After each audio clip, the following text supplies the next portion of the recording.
¿Cuántos estuvieron aquí la semana pasada, el domingo pasado? ¿Estuvieron aquí? ¿Recuerdan la historia de Acán del domingo pasado? ¿Sí? ¿Lo encontraron acá? ¿Sí? ¿Dónde estaba Acán? Esa era la pregunta del domingo pasado. Si alguno no estuvo y no lo vio todavía en el Facebook, que ya está publicada ahí desde hace unos días, véanla. Véanla porque queremos avanzar juntos en este desafío de Dios de santificarnos, y esa palabra creo que es fundamental para entender lo que tenemos que hacer. Bueno, esta semana yo seguí pensando en Acán. A pesar de que el domingo pasado lo dejamos debajo de un montón de piedras, ¿se acuerdan? Porque lo terminaron apedreando. Pero la verdad es que tuve que volver a leer otra vez la historia de Acán y algo quiero compartir con ustedes esta noche. Realmente la situación de Acán era seria. Era seria. Es más, sigue siendo seria. Es decir, si tomamos el ejemplo de Acán para nosotros, es una situación que sigue siendo seria. Para aquellos que no estuvieron solamente digo esto, que Acán representa al pecado oculto, ¿sí? Todo lo demás o se lo imaginan o mejor véanlo en el video. Pero Acán representa al pecado oculto, y por eso digo que la situación de Acán sigue siendo seria, ¿sí? Tan seria que aún el apóstol Pablo, y ya en el Nuevo Testamento, escribe a los romanos en el capítulo 8, me gustaría que lo busquen si pueden, yo les voy a dar tiempo para que lo busquen, Romanos capítulo 8, después vamos a ir a la historia en el libro de Josué, ¿sí? Pero primero busquen Romanos capítulo 8, porque hay una frasecita allí que quizá active algo en nuestras vidas, en nuestras mentes, en nuestros corazones, ¿sí? Romanos capítulo 8, versículos 12 al 14. ¿Sí? ¿Lo encontraron? ¿Sí? ¿Están ahí? Bien. Romanos 8, 12 al 14, el apóstol Pablo dice: amados hermanos, no están obligados a hacer lo que su naturaleza pecaminosa los incita a hacer. No sé qué versión tienen ustedes, pero me gustó esta. Les voy a leer de nuevo este versículo, el versículo 12, porque ahí está la frase que puede llegar a activar algo en nosotros. Amados hermanos, no están obligados a hacer lo que su naturaleza pecaminosa los incita a hacer. No hay obligación de que peques, ¿sí? No hay obligación. Decirle a que tenés al lado, no hay obligación de que peques. Hacete como que no sabes nada cuando se lo digas. No sea cosa que se asuste y se vaya, ¿no? Versículo 13. Pues si viven obedeciéndola, o sea, obedeciendo a la naturaleza pecaminosa, dice, morirán.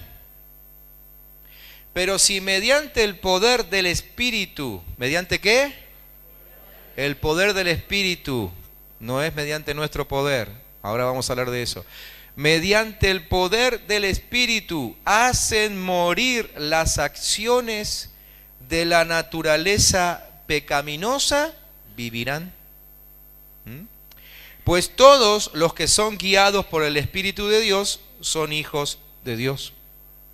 Así que no hay necesidad de vivir en pecado. Por el poder del Espíritu Santo podemos ser libres de esos pensamientos que a veces nos atormentan, de conductas, ¿sí? De cuestiones de personalidad o de carácter. No hay necesidad de pecar. Ahora, el problema es que hay algunos cristianos que en realidad no viven, o por lo menos viven en la miseria espiritual, porque no se ocupan de tratar con el problema del pecado oculto en sus vidas. Entonces siempre están dando vueltas en la miseria, siempre están como patinando ahí, ¿no? En la miseria, y no pueden salir de ahí. Y yo sé que la sensación muchas veces es de frustración, porque por un lado queremos, pero por el otro lado nos gusta, ¿no? Queremos salir, pero nos gusta la situación en la que estamos. Pero después nos damos cuenta que Dios no quiere, queremos alinearnos a Él, no podemos, nos vuelve a gustar y todo vuelve a empezar. ¿Sí? Y eso nos lleva a vivir una constante vida de miseria, aún yendo a una iglesia, participando de una reunión como esta, leyendo la Biblia, orando. ¿Sí? En 1 Corintios capítulo 11, estaban en Romanos, ahora pasen al libro siguiente. 1 Corintios capítulo 11, versículos 31 y 32. 1 Corintios 11, 31 y 32. Dice el apóstol Pablo de parte de Dios: si nos examináramos a nosotros mismos, Dios no nos juzgaría de esa manera. Sin embargo, cuando el Señor nos juzga, nos está disciplinando para que no seamos condenados junto con el mundo. Así que el Espíritu Santo de Dios que está en aquellos que recibieron a Jesús como el Señor de sus vidas, nos amonesta. Y sentimos el juicio, ¿no? Como que nos sentimos condenados, pero el apóstol Pablo dice, no, ese juicio es justamente para que no sean condenados. Es para que en algún momento se cansen de tener al Espíritu Santo ahí hablándoles todo el tiempo acerca del pecado oculto, confiesen ese pecado y sean libres de él, justamente para no ser condenados con todo el mundo. ¿Sí? Los que no aceptan esto, pues bueno, van a terminar siendo condenados. Y recordemos, como dijimos también el domingo pasado, que no tiene ningún sentido quejarse o clamar a Dios cuando nos encontramos en una situación de pecado oculto. ¿Se acuerdan la historia de Josué? ¿Sí? Dijimos que, repaso rápidamente, que Josué y todo el pueblo ya habían vencido una vez la primera batalla en la tierra prometida contra Jericó. La segunda batalla era contra Jai y la perdieron. Y Dios les dijo que la habían perdido porque había pecado oculto en el pueblo. ¿Sí? En realidad, antes de que Dios le diga eso, es cuando Josué vuelve al campamento totalmente decepcionado, frustrado, confundido. Dice la palabra que junto con otros líderes del pueblo se tiran al piso, comienzan a clamar y a llorar delante de Dios. Y se le aparece Dios y le dice, ¿qué haces ahí? Levántate. Como diciendo, no tenés nada que orar, lo que tenés que hacer es resolver el asunto del pecado oculto. Entonces, siguiendo esta línea que tenemos que decir esto, en esos casos no sirve ni siquiera orar. ¿Sí? Es decir, yo puedo sentirme muy dolido, muy avergonzado porque se manifestó el pecado oculto. Aunque nadie se hubiese dado cuenta, yo sí me doy cuenta, ¿no? Cada uno se da cuenta de ese pecado. Y entonces terminamos de rodillas ahí delante del Señor pidiéndole perdón y que por favor nos restaure y que tenga misericordia de nosotros. Y viene el Señor como a Josué y le dice, levántate, no tenés nada que orar. Lo que tenés que hacer es resolver el asunto. Ahí es cuando, como decíamos el domingo pasado, Josué interviene para que aparezca el pecador y ahí estaba Acán, ¿no? Que ustedes encontraron en la lectura de la semana. Aparece Acán, que era el del pecado oculto, se había quedado con algunas cosas que no tenían que quedarse. ¿Sí? Pero a lo que voy es que Josué tuvo que hacer algo, más que orar, tuvo que hacer algo para que el pecado oculto quede expuesto y sea literalmente exterminado. Acán termina debajo de un montón de piedras porque, bueno, todo el pueblo lo apedreó. ¿Sí? Entonces, cuando confesamos nuestro pecado a Dios y nos apartamos de ese pecado, entonces es cuando empezamos a experimentar el gozo que solo el Señor puede dar. ¿Sí? Digo esto otra vez por lo mismo, porque de pronto algunos se encuentran orando al Señor para que le llene de gozo. Y te pasas horas orando y días orando y semanas orando para que el Señor te dé gozo. Y el gozo no viene. Y algunos empiezan a pensar que está orando mal, algunos empiezan a frustrarse de la oración, algunos empiezan a creer que la oración no tiene poder. Y entonces se aplica esto que dijimos recién, que no es tanto orar, sino más bien hacer, o mejor dicho, deshacer, o hacer desaparecer al pecado oculto de entre nosotros. Cuando hacemos desaparecer el pecado oculto de nuestras vidas, entonces sí llega ese gozo tan ansiado. ¿Sí? Bien, Recuerdan que la semana pasada, hablando de Acán, la historia de Acán nos impactó mucho, por lo menos a mí me impactó mucho. No sé qué les pasó a ustedes, ¿no? ¿Les impactó la historia de Acán? Nos impactó mucho porque en primer lugar fue señalado por Dios por haber sido el causante de la desgracia del pueblo. Es decir, es terrible eso, ¿no? Porque Dios fue señalando, Dios no le dijo de entrada a Josué, mirá, Acán es el pecador. No, hizo reunir a todo el pueblo y eligió una tribu. Entonces después se quedó esa tribu y de esa tribu eligió una familia. O sea, el proceso fue largo, como a propósito, ¿no? Como para que todo el mundo vaya sufriendo, ¿sí? Imagínense cuando Josué llama a todo el pueblo y dice, hay pecador entre nosotros que hoy mismo va a ser exterminado. Claro, cuando llaman a todo el pueblo ya todos empiezan a pensar, ¿seré yo? ¿Seré yo? Cuando queda una tribu, las otras 11, dice, zafamos. Pero la que quedó empieza a temblar y dice, seremos nosotros. Pero quedó marcada una familia, todas las demás familias se fueron, así que esa familia, o mejor dicho un clan, ese clan empezó a temblar. El clan estaba conformado por varias familias. Hasta que dijo, no, es aquella familia. Y esa familia, dentro de esa familia Dios dijo, ahí está. El pecador es Acán. Yo no sé cuánto duró todo ese proceso, ¿no? Porque el movimiento de tanta gente no debe ser algo en cuestión de segundos. Debe haber tardado quizás un par de horas o unas cuantas horas. El proceso fue largo, así que terrible lo que vivió Acán en ese momento cuando él ya presumía que lo iban a descubrir. No solamente esto, sino que fue humillado delante de todos, ¿no? La vergüenza que pasó Acán delante de todo fue tremenda. Y después lo sacan del campamento y lo apedrean. Debe ser una de las peores muertes, ¿no es cierto? A veces uno diría, bueno, prefiero el fusilamiento, con un balazo y fuiste. Pero acá eran piedras de todo tamaño, grandes y chicas, porque ahí apedreaban todos. Todo el pueblo tenía que apedrear, hombres, mujeres, niños, todos apedreaban. Porque la lección tenía que ser para todos. ¿Ustedes se imaginan? O sea, Acán pertenecía a una familia, y esa familia a un clan, y ese clan a una tribu. Pero yo me imagino que ya hacía 40 años que andaban dando vueltas en el desierto. Algún que otro amigo tiene que haber tenido en medio del pueblo, ¿no? Quizás de la carpa de enfrente, ¿sí? Hacía años que cada vez que Acán se levantaba en su carpa, enfrente había otra carpa, otro grupo de carpas, de otra tribu, de otro clan, de otra familia. Me imagino que deben haber crecido juntos. Acán fue uno de los que nació en el desierto, porque todos los otros habían muerto. Si este estaba en la tierra prometida, porque nació en el desierto. Así que él debe haber corrido con otros niños y fue creciendo con ellos. Se hicieron amigos. Ahora estaban los amigos de Acán tirándole piedras. Quizás algunos amigos de Acán tirándole piedras muy enojados, pero pienso yo que muchos de esos amigos deben haber arrojado sus piedras con lágrimas en sus ojos, sufriendo. O sea, la situación es terrible lo que se vivió allí. Todo por ese pecado. ¿Se acuerdan cuál era el pecado, sí? El haberse quedado con el botín de guerra. ¿Se acuerdan que ellos fueron a pelear? Y Dios le dijo que había que destruir todo. Bueno, este no destruyó. Lo que encontró se lo trajo. Le gustó y se lo trajo.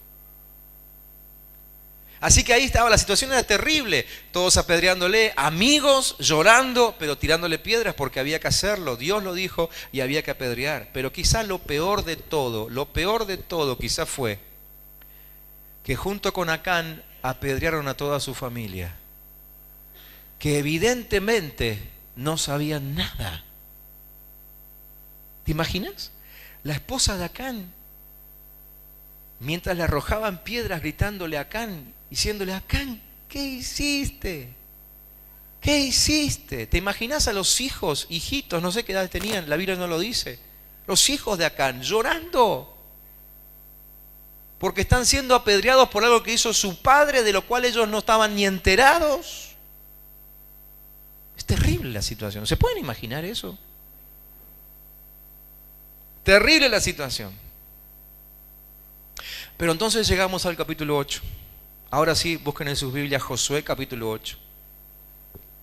Ustedes en su grupo en la semana van a leer todo el capítulo, pero ahora por cuestiones de tiempo vamos a leer solamente un par de versículos. Josué capítulo 8.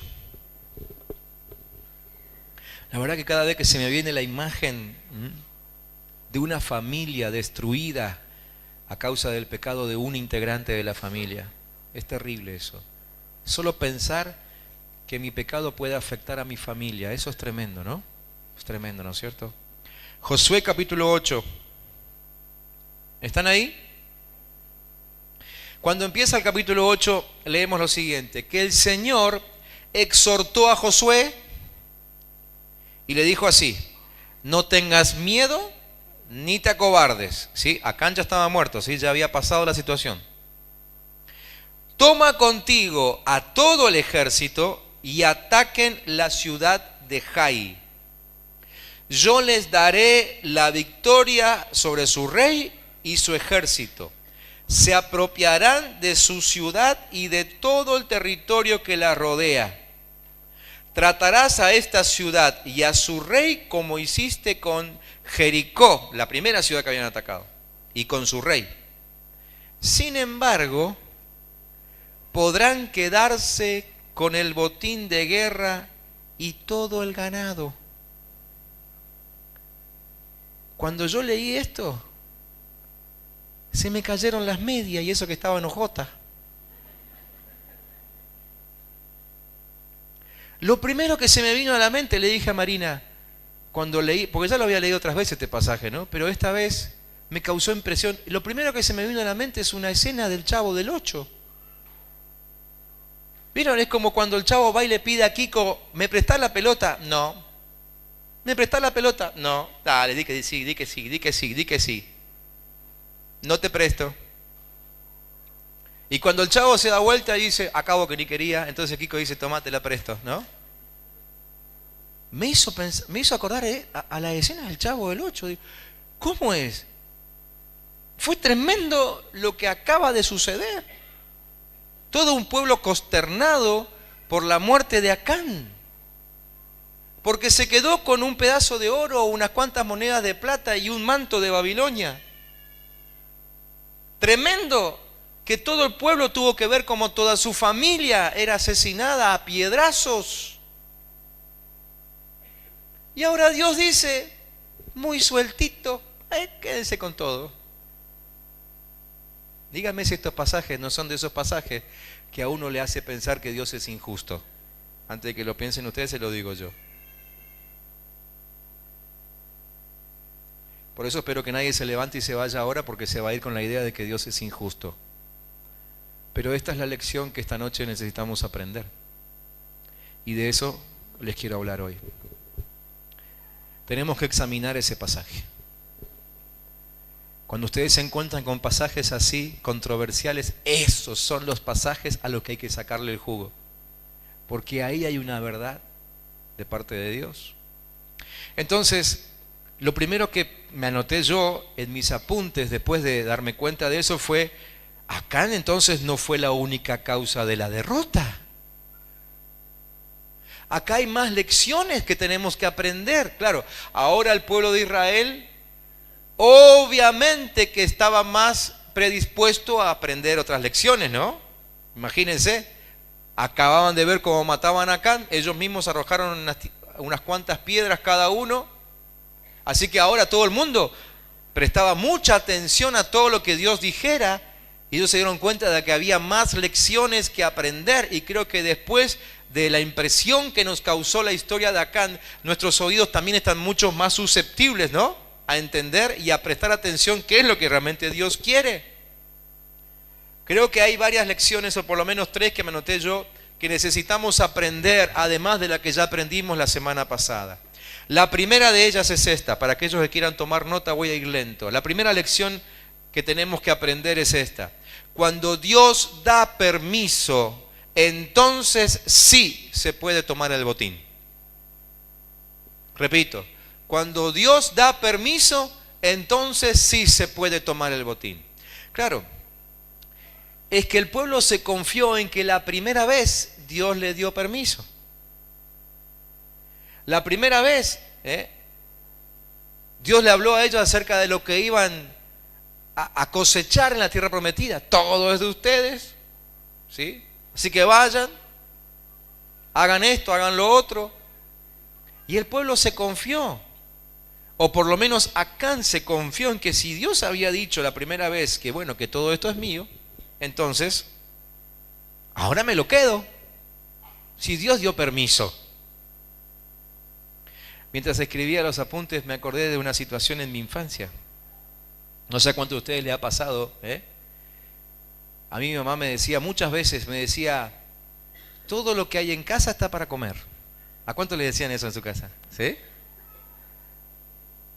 Mamá, ¿qué puedo comer? Cualquier cosa, hijo. Todo lo que hay en casa está para comer, ¿no? O por ahí uno venía, esperaba que llegue mamá, que se había ido al centro, no sé dónde. Decía, mamá, hace 2 horas que te estoy esperando para preguntarte si me puedo comer el flan que está en la heladera. Hijo, todo lo que está en casa es para comer. ¿A cuánto le decían eso?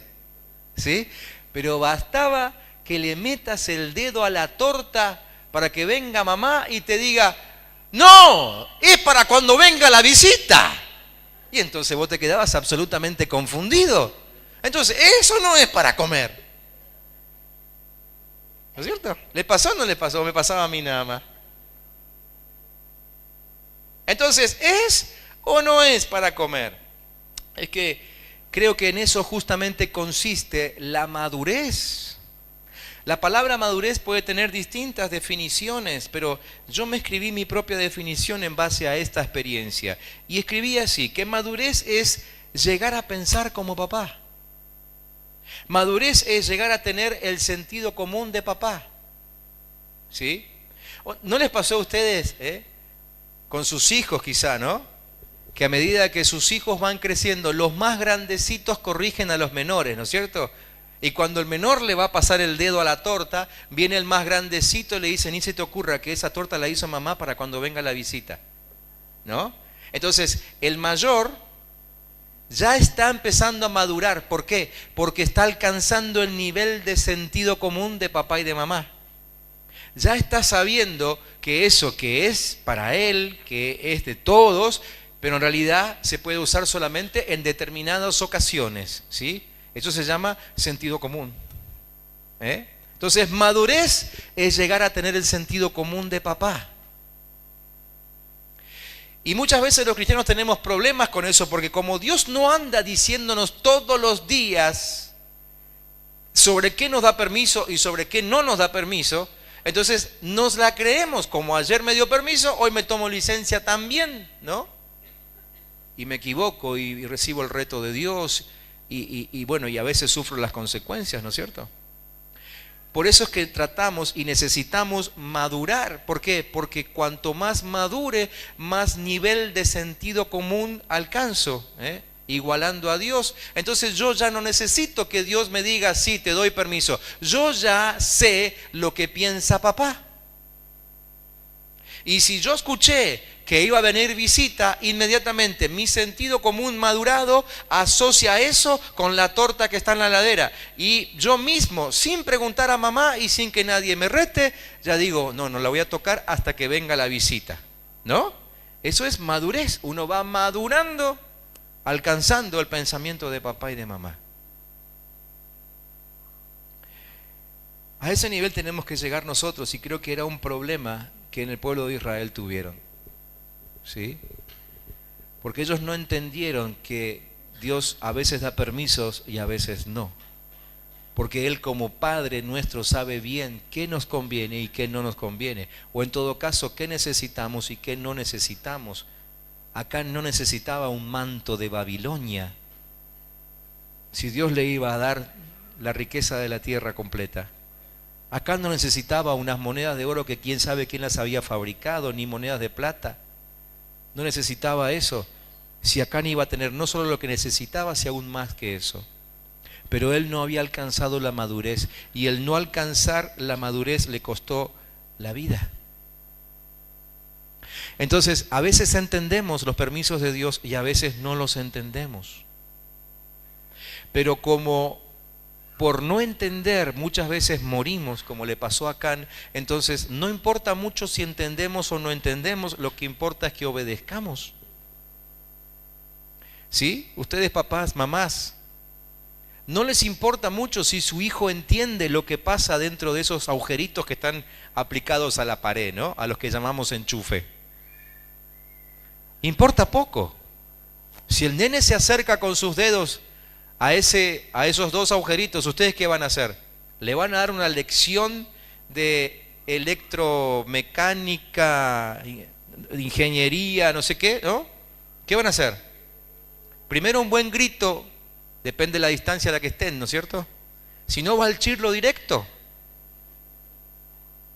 Primero que saque las manos, después en todo caso le explico si es que no lloró mucho y si tiene capacidad de entender, ¿no es cierto? Entonces acá no es cuestión de que si entendemos o no entendemos, es cuestión de obedecer, porque la vida está en juego. La vida está en juego. Muchas veces la orden de Dios solo tiene que ver con aprender a obedecer, con aprender a depender, con aprender a sujetarse. Si Dios dijo no, es no. Y no podemos comportarnos como hijos caprichosos, renegando delante del Padre, simplemente reclamando el ¿por qué no? Si Dios dijo no, Él sabe por qué. Y me callo la boca. Acán no lo tuvo en cuenta y terminó muriendo.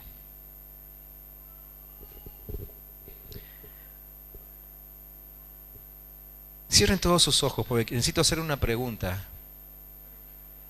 Necesito hacer una pregunta y no quiero que nadie sea humillado. Pero cierren sus ojos, por favor. ¿Cuántos aquí pueden reconocer que no le preguntan a Dios por la mayoría de las cosas que hacen? Levanten la mano, todos con los ojos cerrados. Bájenla, por favor. Así como estás con los ojos cerrados, ¿por qué no aprovechás este momento y solucionás ese problema? Jesús dijo, no todo el que me dice Señor, Señor, entrará en el reino de los cielos. Él decía, muchos me dicen Señor, pero no hacen lo que yo digo ni lo que yo quiero. Claro, si ni siquiera le preguntamos por las cuestiones diarias y vamos a su presencia cuando ya la soga no da más. La primera lección que tenía que aprender el pueblo, junto con Acán, que ahora ya no estaba, era sujetarse.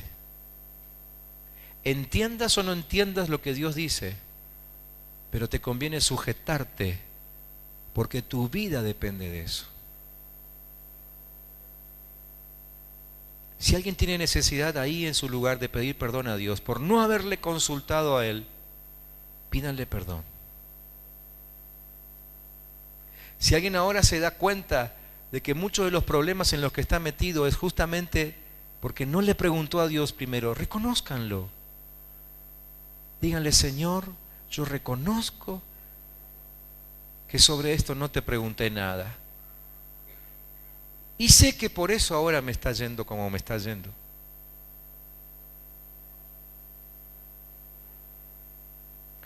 Pídanle perdón. Y vuelvan a declarar que Jesucristo es el Señor de sus vidas. Declárenlo. Señor significa dueño, significa amo, significa gobernador.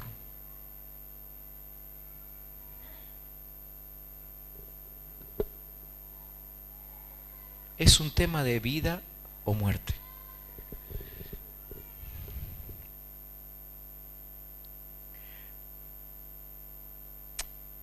Voy a la segunda lección.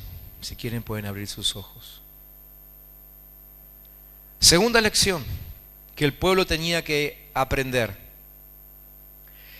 Que es Dios quien debe dar la estrategia. Es Dios quien debe dar la estrategia. Cuando hablamos de estrategia tengo que aclarar que no es solamente para la vida bélica, no es solamente para la guerra, ¿sí? Necesitamos estrategia para todo en la vida. Necesitamos una estrategia para recibirnos, ¿sí? Necesitamos una estrategia para conseguir novia, ¿o no? Chicos solteros, escuchen, ¿sí? Los que ya están casados, díganme, No usaron de estrategia. ¿Cuántos de ustedes usaron de estrategia? ¿Cuántos de ustedes planificaron? No me hagan sentir. Yo confieso que yo tenía una estrategia, que no la voy a contar hoy, se la voy a contar en el próximo retiro de matrimonio que es en octubre. ¿Cuántos van a ir? Solo para escuchar la estrategia. Pero la estrategia en realidad hay que usarla para todo, ¿sí? Aún cuando vas a hacer las compras, tenés que usar una estrategia. Porque si sos desordenado al comprar, mira, vas a un supermercado, hoy son cada vez más grandes, ¿sí? Entonces, si no tenés una estrategia de compra, ahí puedes pasarte el día dentro del supermercado, ¿no? Si vas de góndola en góndola, de punta a punta del supermercado. Necesitas una estrategia, cada uno puede tener la suya. Algunos se hacen la lista antes de salir, otros simplemente recorren góndola por góndola. Bueno, cada uno sabrá, pero estrategia necesitamos para todo en la vida. Para todo en la vida.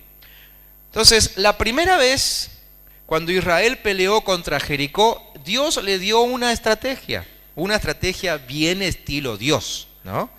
Porque solo a Dios se le ocurre ganar una batalla dando 13 vueltas a la ciudad, ¿sí? Sin usar ningún arma, nada, solo dando 13 vueltas. Solo a Dios se le ocurre, una estrategia de él. Pero contra Jai, Dios estuvo ausente. ¿Se dieron cuenta de eso?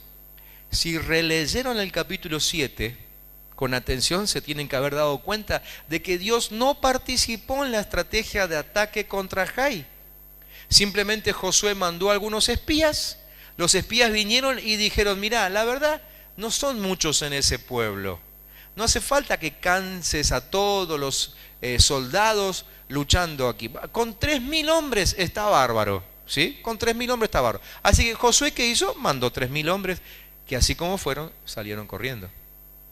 De hecho, unos cuantos murieron. No me acuerdo ahora cuántos. ¿Se acuerdan cuántos eran? 36, ¿no? 36. Murieron. Y los demás avergonzadísimos. Dios no tuvo oportunidad de hablar, nadie le preguntó. Entonces esta segunda lección tiene que ver con que no podemos confiarnos con nuestra experiencia. El hecho de que nos haya ido bien en otra oportunidad no quiere decir que a partir de ahora yo ya estoy habilitado para simplemente hacer lo que me parece, lo que se me ocurra. Está muy ligado a la lección anterior en el sentido de que necesitamos seguir dependiendo de Dios. ¿Cuántos aquí pueden reconocer que con su sola experiencia no les ha ido muy bien? ¿Sí? ¿Lo pueden reconocer? Claro que sí. Y no es humillante para nadie porque a todos nos hemos equivocado usando solamente de nuestra experiencia. ¿Sí? Dios tiene que ser el que da la estrategia. Estos espías dependieron de ellos mismos frente a Jai. Ellos dijeron, no hace falta. Con que vayamos unos pocos está bien. Dependieron de sí mismos. Entonces, nos damos cuenta de esto, de que a veces creemos que la naturaleza humana puede ser vencida fácilmente. ¿Sí? ¿Cuántos de ustedes creyeron que algún pecado era fácil de sacárselo de encima? No hace falta que me levanten la mano, pero por dentro contéstense. Yo sé que muchos aquí hemos pensado, yo me incluyo, que vencer ciertos pecados era cosa fácil y terminamos humillados una y otra vez por el mismo pecado. Así es como terminamos reconociendo, anótenlo por ahí, Romanos capítulo 7, 24, no lo busquen, anótenlo, Romanos 7, 24. Allí el apóstol Pablo dice, miserable de mí, ¿quién me librará de este cuerpo de muerte? ¿Por qué decía el apóstol Pablo esto? Porque él mismo dice, en ese mismo capítulo, él dice, lo que quiero hacer, no lo hago, y lo que no quiero hacer, eso termino haciendo. O sea, él se da cuenta de que él quiere vencer al pecado con sus fuerzas, pero una y otra vez, el apóstol Pablo termina siendo vencido. Imagínense nosotros. ¿Sí? No podemos controlar nuestra naturaleza humana, solo el Espíritu de Dios puede hacerlo. Es lamentable que todavía hoy muchos están tratando de controlar las tendencias de esa naturaleza humana, ¿sí? Pero solamente Dios lo puede hacer, solamente Dios lo puede hacer. Cristo murió, tenemos que saber esto, que Cristo murió no solo para darnos salvación, sino que Cristo murió también para que de alguna forma nos llegue el poder para vencer al pecado. Porque si bien el acto de Jesús en la cruz te trae salvación, lo cual te habilita para entrar a la eternidad, pero en realidad no te abre las puertas al reino de Dios y su abundancia. El reino de Dios y su abundancia, ahí entramos únicamente cuando nos santificamos. Entonces, vos podés ser el peor pecador, como le pasó al ladrón que estaba colgado al lado de Jesús, ¿sí? No disfrutar nada de la vida, pasar corriendo, escapándote de la policía, qué sé yo, cuántas cosas, y de última, justo en el último minuto, bueno, fuiste salvo y terminás en la eternidad. Pero todo lo que Dios construyó para vos aquí abajo, para que lo disfrutes, no lo disfrutás. ¿Me entienden? Entonces, una cosa es ser salvo y otra cosa es ser parte y disfrutar del reino de Dios. ¿Me entienden? Entonces Cristo murió no solamente para hacernos salvos, sino también para que entendamos cuál es el único poder que existe para vencer al pecado y de esa forma disfrutar de la vida abundante. Para eso vino Cristo aquí. Entonces, como decía el apóstol Pablo, ¿no? En Gálatas capítulo 2, versículo 20. Gálatas 2, versículo 20, muchos de ustedes lo deben saber de memoria. Con Cristo estoy juntamente crucificado. Y ya no vivo yo. ¿Sí? Si no, ¿cómo sigue el texto? Cristo es el que vive en mí. Y sigue diciendo el texto, y la vida que ahora vivo en el cuerpo, la vivo por mi fe en el Hijo de Dios. ¿Sí? Que me amó y se entregó a la muerte por mí. Entonces la naturaleza o condición humana, como aquella ciudad de Jai, de nuestro relato, nos derrotará a menos que dependamos del poder del Espíritu Santo.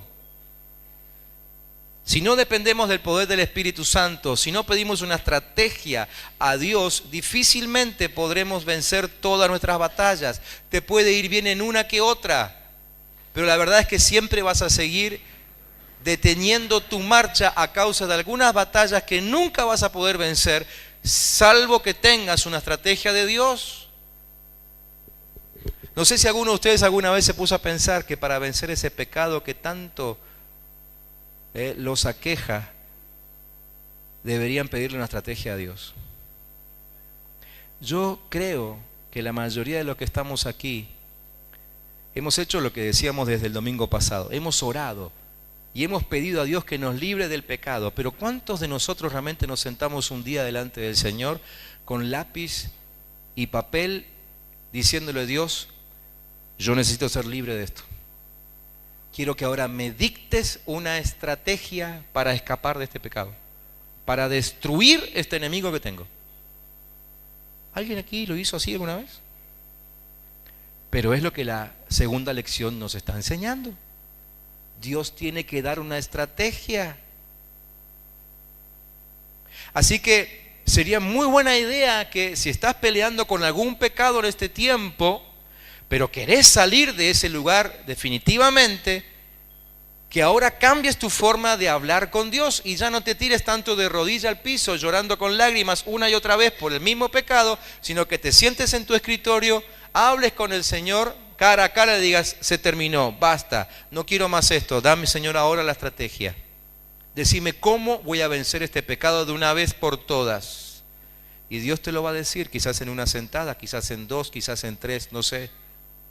Pero Dios va a empezar a abrir tus ojos para que veas esos textos, esos pasajes, para que oigas esas palabras que hasta ahora no podías oír porque tenían que ver con una estrategia que te estaba oculta. La estrategia tiene que ser de Dios. Dios no puede quedarse ausente. Así que esta también fue una razón de por qué el pueblo perdió la batalla con Jai, porque no le permitieron a Dios dar una estrategia. De hecho, si le hubiesen preguntado a Dios, Dios hubiese dicho, antes de dar la estrategia, que primero limpien el campamento. Y hubiesen descubierto a Acán, y probablemente Acán no se moría, no perdían la batalla. Un montón de cosas que hubiesen pasado si solamente se hubiesen sentado delante de Dios, reconociendo que aunque Jai era un pueblo pequeño, no podían ir sin estrategia de Dios. Pero ellos se la creyeron, se confiaron, dijeron, no, este es pan comido. En cualquier momento me deshago de este pecado. Y seguís así, año tras año, sin poder acceder a la vida abundante de Cristo. ¿Quieren cerrar otra vez sus ojos, por favor? Un momentito. Ciérrenlos. Cierren todos sus ojos, por favor. Nadie mirando. Lo que voy a preguntarte ahora no es para saberlo yo. Yo solamente miro para no caerme mientras camino aquí en la plataforma. Lo que te voy a preguntar es porque levantando tu mano ahora vas a estar reconociendo, vas a estar confesando delante de Dios algo específico. ¿Cuántos de ustedes aquí han estado luchando vez tras vez contra el mismo enemigo, contra el mismo pecado y no le encuentran la vuelta? ¿Pueden levantar su mano?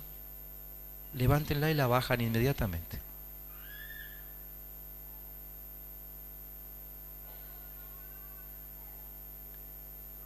Entonces, ¿no sería bueno que en este mismo instante, así con los ojos cerrados, hables con el Señor y le digas: Dios, le quiero poner fin a esto. Ya no voy a llorar más delante tuyo. Le voy a poner fin.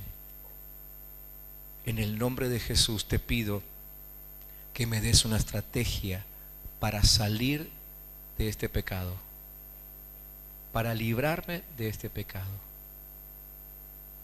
¿Cuántos ahí quieren pedirle a Dios una estrategia? Levanten su mano al cielo y digan: Señor, dame una estrategia, dame una estrategia, dame una estrategia. Ya no llores más. Pedí una estrategia a Dios. Pedí una estrategia a Dios. Dios tiene que darte la estrategia cada día, cada día.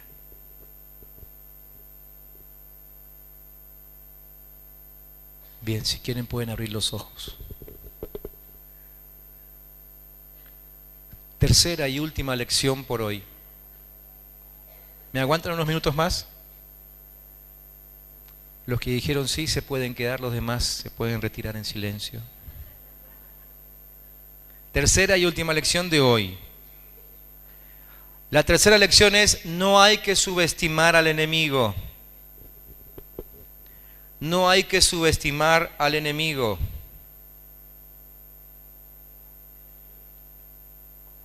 Y en relación con el punto anterior, Dios nunca les dijo que fuesen solo con 3.000 hombres. Dios nunca les dijo que fuesen solamente con 3.000 hombres. No hay que avanzar confiados contra el enemigo. Hay que prepararse bien siempre. Siempre.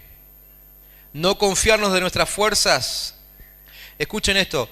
No confiar en nuestras fuerzas, sobre todo cuando el enemigo está defendiendo lo suyo. Imagínense, los de Jai habían vivido ahí no sé cuánto tiempo, pero muchísimos años. Esa fue su tierra siempre. Era obvio que iban a luchar para defender su territorio, defender sus familias. Aunque estuviesen asustados, porque el pueblo de Israel era mucho, era grande, pero ellos iban a pelear hasta las últimas consecuencias. ¿No es cierto? Ese era su territorio. Tenían sus casas ahí, probablemente las habían construido con el sudor de su frente, con las heridas en sus manos. Ellos la habían construido, no iban a perderlo todo así. ¿No harían ustedes igual? Lo que han construido con sus propias manos, no se resignan, ¿no es cierto?, de perderlo así nomás. ¿Por qué lo haría el enemigo? Si el enemigo ganó territorio en tu corazón, si le costó muchos años construirse su palacio dentro de tu corazón, ¿por qué pensás que simplemente cuando vos decís en nombre de Jesús te vas, él se va a ir así nomás? Está bien, tenés autoridad y el nombre de Cristo ni hablar, es la única autoridad por encima de cualquier otra, ¿sí? Pero a veces no es tan fácil, sobre todo cuando el enemigo tuvo el permiso para construir en esa tierra. Cuando tiene los derechos legales para establecerse ahí, entonces no va a ser fácil la salida. Él no se va a resignar a perder ese territorio en tu corazón. ¿Me estás entendiendo? Por eso es que el enemigo se resiste. Cuando vos te convertís a Cristo, Él pelea por vos, ¿sí? No solamente Cristo pelea por nosotros, el diablo también pelea por nosotros, no a nuestro favor. Pero Él no te quiere perder. Entonces, si Él ve que un día fuiste a la iglesia, levantaste la mano en una campaña evangelística, dijiste que querías que Cristo sea tu Señor, ese día se puso como loco, se enfureció. Y a menos que hagas algo concreto, con estrategia de Dios y autoridad del Espíritu Santo para sacarlo, Él no se va a querer ir. ¿Me entienden? Entonces, no hay que subestimar al enemigo. Lo que hayas vivido en tu pasado no es poca cosa, no es una cosa menor, no es una situación menor. Tus vivencias, no sé, tu pecado pasado, tu herencia, de donde vengas, lo que te hicieron, lo que hiciste, no es algo menor, porque todo eso, cada una de esas acciones, cada uno de esos pensamientos, cada una de esas palabras tuyas, fueron ladrillos para que el enemigo construya su fortaleza en tu corazón. No lo va a perder así nomás. Entonces no podés subestimar al enemigo. Fíjense cómo sigue el texto. Porque hay una segunda lección allí. La idea de Dios siempre es atacar juntos. Fíjense cuando comienza el capítulo 8 y Dios ahora le da la estrategia para ir a atacar Jai. Miren, ya contaban con el favor de Dios. Ya Dios estaba aprobando. Habían quedado muy bien con Dios cuando mataron a pedradas a Acán.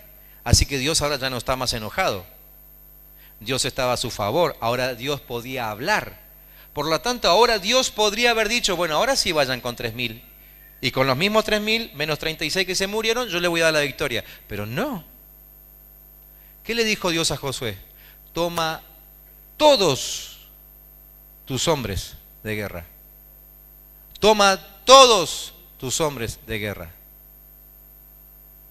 Y esos espías que fueron primero, podrían haber dicho, pero Señor, si el pueblo no es tan grande. Pero Dios dice, toma todos. ¿Con qué tiene que ver eso? Con que no se puede subestimar al enemigo. Todos los recursos que tengas, todos tienen que ser usados en contra de tu enemigo. Todos. Todos. Y entre los recursos están tus hermanos que te acompañan y que oran por vos. Entre tus recursos están tus líderes que te guían, que te aconsejan, que te dan palabra, que te oran, que te ministran, que interceden por vos. Todos tus recursos tienen que ser utilizados en sujeción a Dios para que el enemigo sea expulsado. ¿Me están entendiendo? ¿Sí? O sea, como dijimos en el mes de agosto, la conquista sigue manifestándose en unidad. Unidad. No te confíes de los hombres fuertes. Eso fue lo que pasó con el pueblo de Josué, ¿no? Se confiaron en sus hombres fuertes, mandaron 3.000 fuertes y así volvieron. No te confíes en tus hombres fuertes. ¿Quiénes son tus hombres fuertes? Probablemente tu líder, tus líderes. Entonces cuando tenés que hacer algo o hay que emprender algo, como iglesia, no, que vayan los líderes. A mí me da cosita, me da vergüenza, me da miedo. No, tenemos que ir todos. ¿Quiénes son los hombres fuertes? Probablemente los que tengan dones, ¿no? No, que vaya fulano que tiene el don. Yo no tengo el don, no, esto no es para mí. Dios dijo todos. Todos. Todos. No es lo mismo atacar con 3.000 que con 30.000, que fueron los que fueron definitivamente a vencer a Jai. No es lo mismo 3.000 que 30.000, ¿no es cierto? ¿Sí o no? ¿Hay diferencia? No es lo mismo evangelizar 25 manzanas de nuestro barrio con 100 que con 600, que es más o menos lo que somos cuando estamos todos. No es lo mismo. Por eso tenemos que estar todos. Y sé bien que cuando los líderes convocan a una vueltita alrededor de la manzana, hay algunos que dicen, no, yo eso no voy. Avísenme cuando tengan la lección, que ahí sí voy. Quiero aprender de la palabra de Dios. No me quiero perder de nada. Si hay que orar, cuenten conmigo, en mi casa oraré por ustedes. Pero eso de dar vuelta a la manzana, no, eso no es para mí. Que vayan otros. Dios dijo todos. Todos. Jai representa a la naturaleza, a la condición humana. Esa naturaleza es el peor enemigo que tenemos. Y necesitamos todos los recursos para la victoria. Todos. Todos. ¿Quieren cerrar sus ojos otra vez?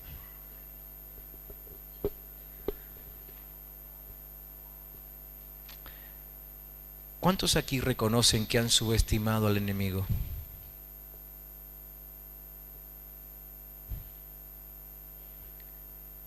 Quizá alguno se da cuenta ahora porque, claro, el enemigo te sacó corriendo, te avergonzó, te humilló.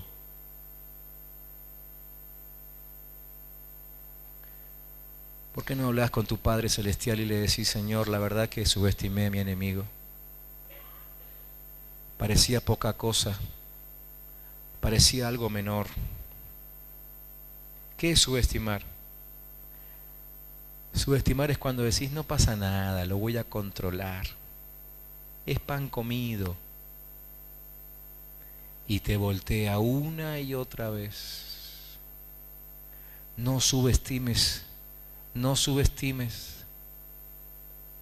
Usa todos tus recursos. Cuando anden por la vida, usen todos los recursos que tengan: palabra, oración, tuya y la de tu hermano, cobertura de tus líderes, de tus mayores, adolescentes. Usen todos los recursos que tengan cuando anden por ahí. Jóvenes, cuando se pongan de novios, usen todos los recursos que tengan para enfrentar la tentación. Todos, todos, todos. No subestimen, no subestimen al enemigo, no subestimen al enemigo. Porque el enemigo va a defender su territorio con uñas y dientes. Uñas y dientes.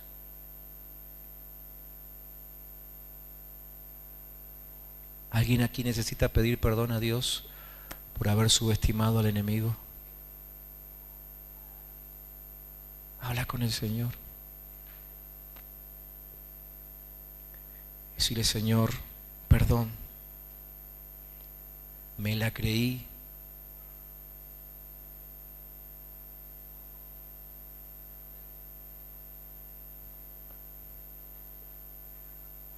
¿Alguien aquí puede reconocer que avanzó solo, sin esperar a sus mayores, a sus líderes, a su autoridad?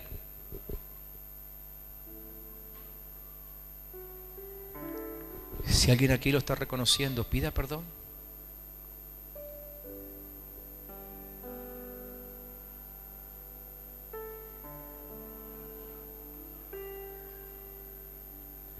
Creo que algunos de los que estamos aquí hemos perdido muchas batallas a causa de nuestro egocentrismo, porque nos la creímos. Nos creímos fuertes. Nos creímos fuertes.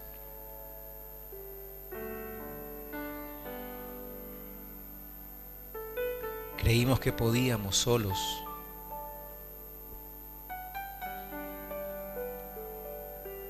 ¿Por qué hablamos de la necesidad de confesar, y no solamente a Dios, sino a alguien que te signifique autoridad?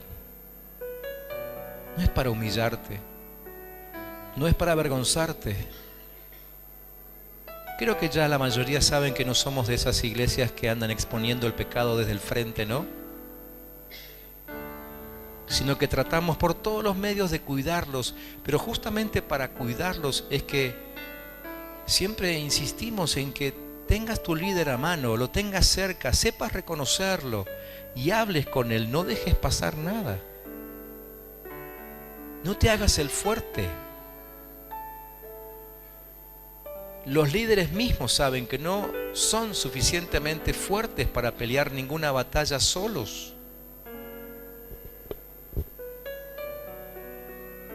En la Biblia, unos pocos fueron dotados sobrenaturalmente para pelear solos, pero tuvieron que ser dotados sobrenaturalmente. El resto necesitamos pelear en bloque, pelear juntos, ayudarnos.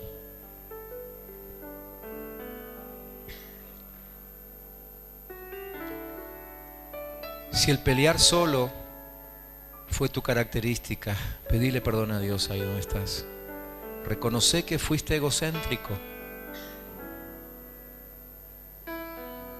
Reconoce que subestimaste al enemigo. Reconoce que tuviste en poco a tu hermano, a tu líder.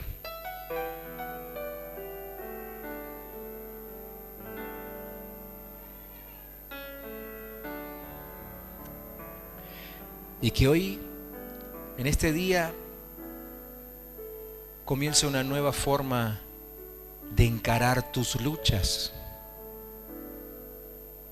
Todos tenemos luchas. Las vamos a seguir teniendo por un tiempo más, se los garantizo. Hasta que el Señor vuelva a reinar aquí, vamos a seguir teniendo luchas. Entonces, ¿por qué mejor no declarás tu dependencia de Dios y vivís en esa dependencia? ¿Cuántos aquí esta noche quieren declarar su dependencia del Señor? ¿Cuántos son capaces de ponerse en pie como señal de que van a vivir pendientes de lo que Dios diga? Cuando te pongas en pie, estás señalando también de que no te la bancás solo. Y no es porque seas un débil, timorato, no es porque seas un cobarde, no, es que nadie puede solo. Nadie puede solo. Dios ya nos creó con esta idea de que avancemos juntos. Entonces no es vergonzoso pedir ayuda. Al contrario, me parece que es justamente de valientes, el ser parte de un ejército de valientes. Cuando hablas con tu líder y le decís, mira, necesito ayuda, ese día te estás sumando a las tropas del ejército de Dios, donde todos nos defendemos a todos, donde todos nos cubrimos a todos.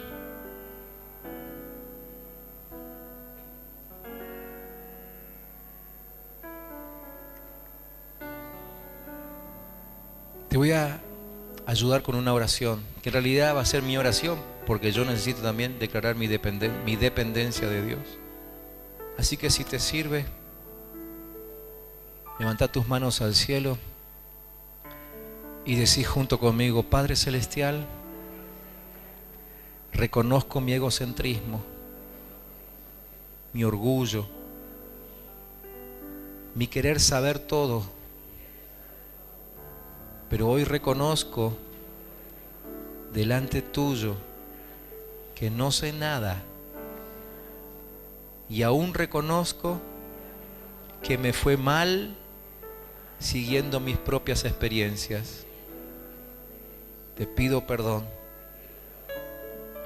Y en el nombre de Jesús, te pido que me hagas parte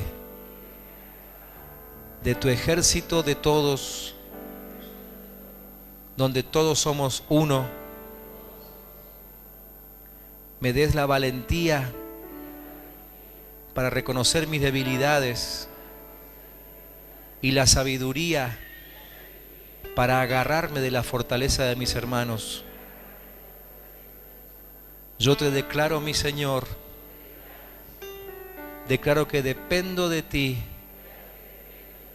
y te pido en el nombre de Jesús que me des estrategia para vencer el pecado y así llegar a ser santo, para que tú mañana puedas hacer maravillas conmigo y con mi familia y con mi iglesia. Yo oro en el nombre de Cristo Jesús.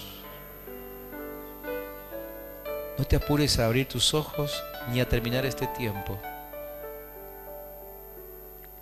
Tómate un minutito más, porque quizá alguno necesite volver a hablar con Dios acerca de ese pecado que todavía no puede dominar.